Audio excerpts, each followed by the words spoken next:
Nah, selanjutnya pengaruh beban temperatur yang merata (EUN).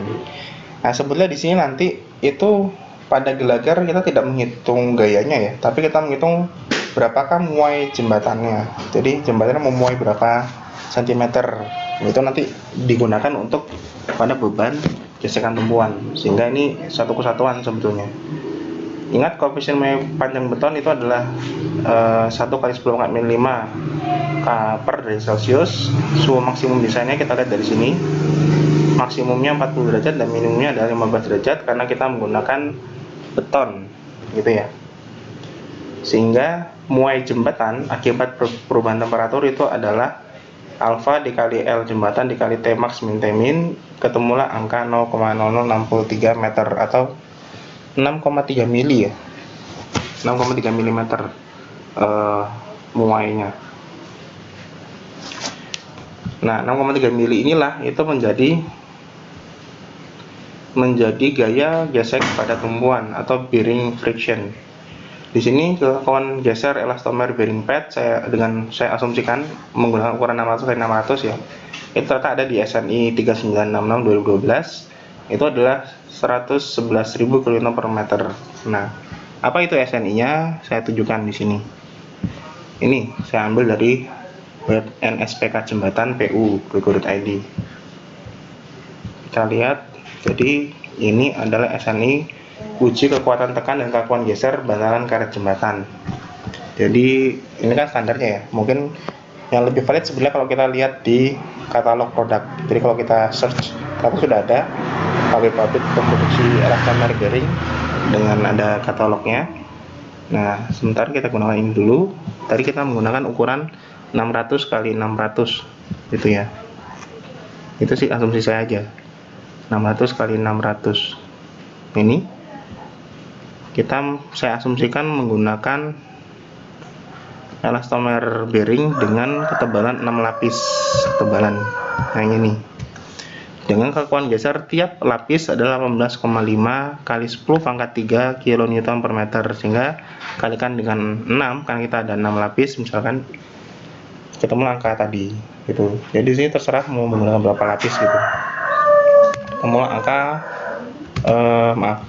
angkanya adalah 111.000 kN per meter panjang. Nah, karena muai jembatan kita adalah 0,0063 meter, sehingga gaya gesekan pada peletakan itu adalah muai dikali kelakuan geser. Jadi 0,063 kalikan 111.000 kN ketemu 693,9 kN. Besar juga ya ternyata. Jadi di sini tuh ada gesekan. Nah, bentuk bending momennya seperti ini kan. Jadi maksimum di bagian yang terjadi roll, kemudian linear 0 di bagian yang sendi. Kemudian untuk ngitung bending momennya tentu saja kita perlukan nilai E ini.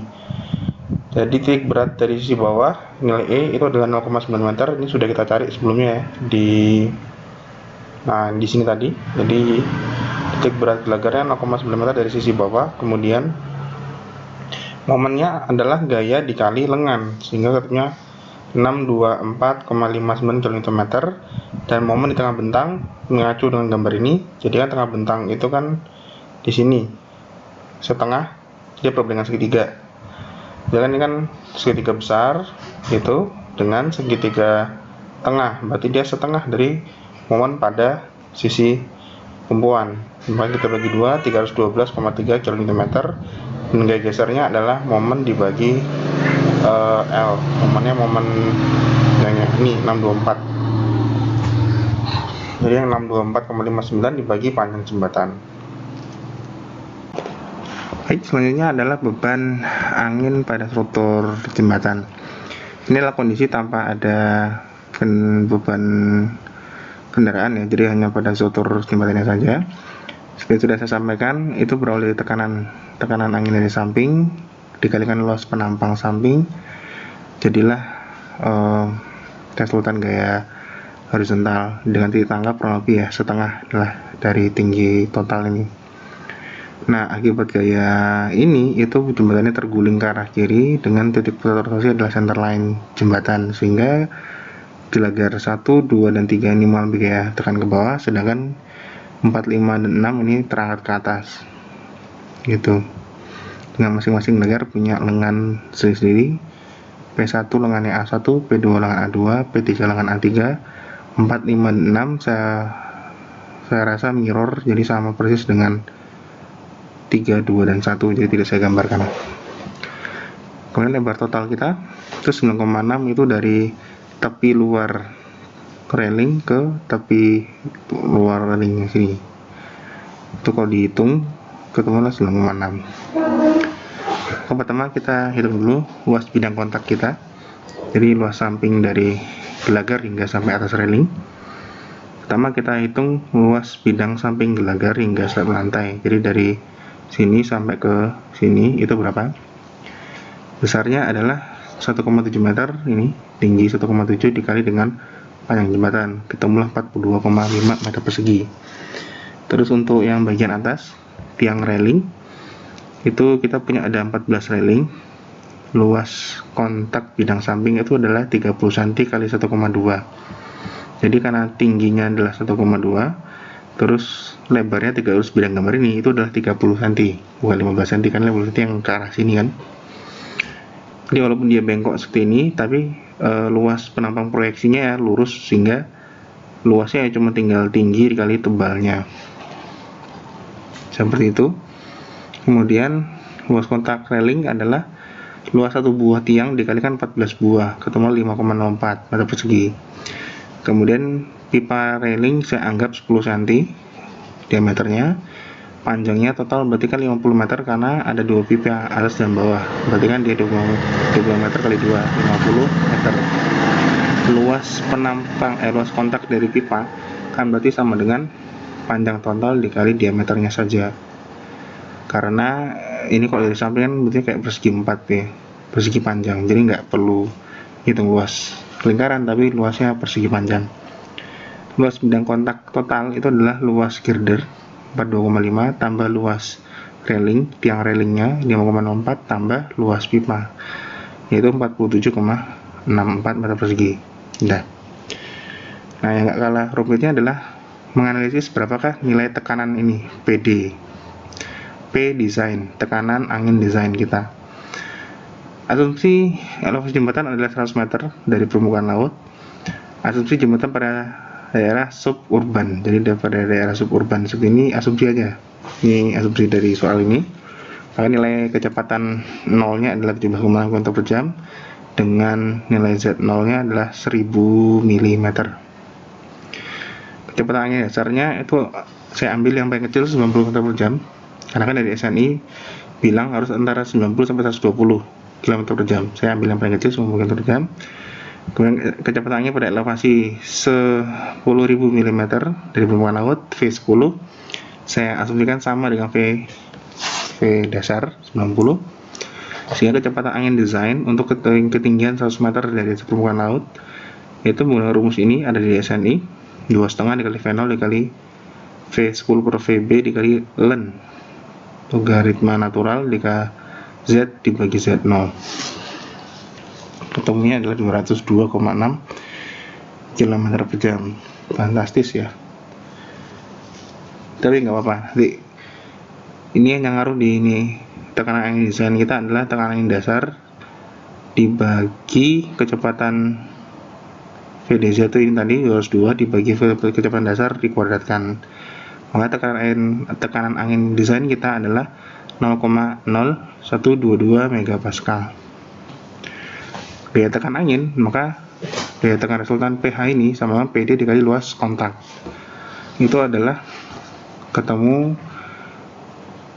PD dikali luas kontaknya saya ubah dalam bentuk milimeter persegi karena ini MPa, dapatlah angka sekian Newton. Nah, daya tekan angin per milimeter panjang bentang panjang jembatan itu adalah pH dibagi L bagi 25.000 mm, ketemulah angka 23,18 Newton per milimeter. Nah, syarat minimum dari SNI itu adalah 4,4 Newton per milimeter. Jadi saya tidak salah ketik, saya tidak salah ini. Jadi memang walaupun berbeda dengan SNI nya, coba kita lihat. tentang beban angin SNI. Pasti tulisannya bukan 4,4 Newton. Ini penting saya sampaikan. Beban angin, nah ini tadi rumus tadi yang menghasilkan kecepatan 200 km per jam tadi, karena elevasi jumlah kita lebih dari 10.000 mm di atas permukaan air laut.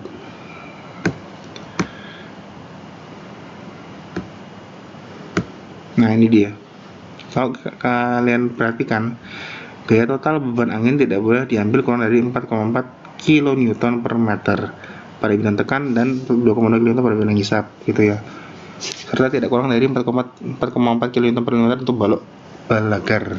Jadi kita ambil yang 4,4 kN per meter. Nah, kenapa kok di sini kilonewton per meter tapi kok di contoh saya 4,4 Newton per milimeter? Kok beda? Padahal saya bilang ini gaya tekan angin dari SNI. Kesimpulan saya, ini salah ketik. Jadi ini sudah saya periksa. SNI ini kan mengacu ke standar AASHTO dari Amerika, termasuk standar minimum gaya tekan anginnya. Nah di sana dengan satuan imperial ya, satuan inci, lalu kemudian saya konversi ke satuan internasional Newton dan milimeter, hasilnya bukan 4,4 kN tapi 4,4 Newton per milimeter. Jadi nggak ada kilonya. Jadi yang benar itu bukan kilonewton tapi Newton gitu.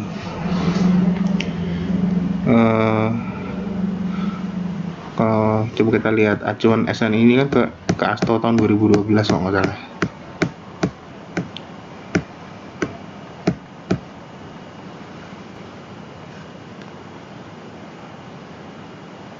Oh ini dia, AASHTO LRFD tahun 2012. Jadi sudah saya cek ke ini, ke AASHTO-nya langsung. Kebetulan ada bisa di-download secara bebas. Nah itu nilainya bukan 4,4 kN tapi 4,4 Newton per milimeter. Nah sedang kita ketemu 23, berarti kita ngambil gaya tekan adalah 23,18 Newton per milimeter. Ditangkap kontak angin kita ambil setengah dari tinggi total. Ini tinggi railing tambah tinggi girder, jadi 1,4, maka momen guling akibat angin tekan itu adalah pH dikali Y.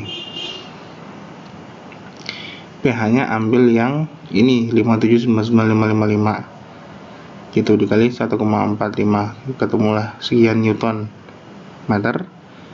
Kemudian kita ganti jadi 840,35 kN meter, itu momen guling.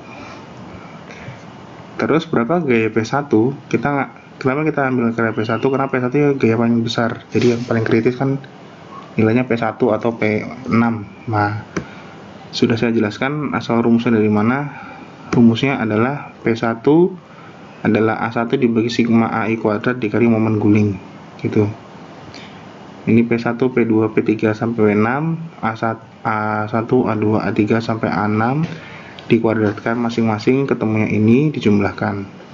Itu sigma AI kuadrat adalah 50,5 meter kuadrat, sehingga nilai P1 nya adalah nilai A1 4,25 dibagi sigma A dikali momen guling tadi, yang ini tadi momen guling.